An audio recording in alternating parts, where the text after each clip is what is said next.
ముఖ్యమంత్రి గారు గతంలో ప్రభుత్వాలు నడిపించేది రాజు బాగుండాలని మేము చేస్తాం. మేము ఒక జోగిని ఒక అమ్మవారి మీద కళ్యాణం చేసుకొని వచ్చేవాళ్ళము. మాకు ప్రయారిటీ ఇవ్వకపోతే నిజంగా ప్రభుత్వాలు ఉంటాయిపోతాయి. నేను చంద్రబాబు నాయుడు గారు, వైఎస్ఆర్ గారు, రాజశేఖర రెడ్డి గారు నుంచి చూశాను. ఇప్పుడు మీరు వచ్చారు.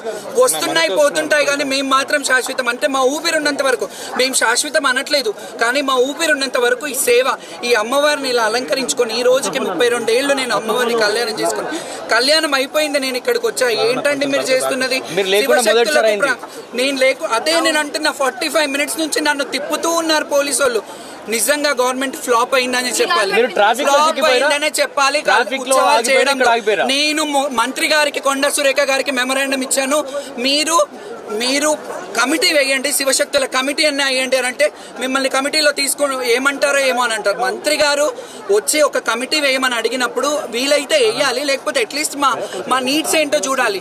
ఇక్కడ వచ్చేది 70% శివశక్తులే వస్తారు. మీరు అందరు చూడండి, 70% ఆఫ్ శివశక్తులు ఉంటారు. మేము అమ్మవారిని ఒంట్లో ఆవహించుకొని చెప్పి పిల్లలు పుడతారు, అక్కడికి వెళ్ళండి, ఆ నీళ్లు తాగండి, నీళ్లలో స్నానం చేయండి, గజ్జి తామర లాంటివి అమ్మవారి పలకలైతాయి, అవన్నీ తగ్గుతాయని మేము ప్రచార సారథులుగా ఒక 30-35 ఏళ్ల నుంచి మేము ఇట్లా ఉన్నాం. మీరు మాకు ఇచ్చే గౌరవం ఇదా?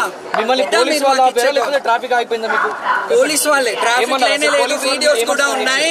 పోలీస్ వాళ్ళు ఇక్కడ కాదు, మాకు ఇక్కడ లేదు, మీరు అటు వెళ్ళాలి, అటంటే అటు వచ్చాం, అటంటే అక్కడ ఆపేశారు, మళ్ళీ ఇటు వచ్చారు. తిరుగుతూనే ఉన్నాను. 45 మినిట్స్ నుంచి కళ్యాణం అయిపోయిందని తెలిసింది. బాధ అనిపిస్తుంది. ప్రతిసారి నేను గొడవ పడడమే అనిపిస్తుంది. మీ అందరికి ఏమనిపిస్తుంది అంటే నేనేదో పబ్లిసిటీస్, నన్ను లాస్ట్ ఇయర్ మరి బాగానే చేశారు కదా ఉత్సవాలు, బాగానే వచ్చాం కదా, మరి గత ప్రభుత్వం అన్నా అట్లీస్ట్ ఆ ఇనిషియేట్ తీసుకుంది. ఏం జరిగిన వీళ్ళందరికీ తెలుసు.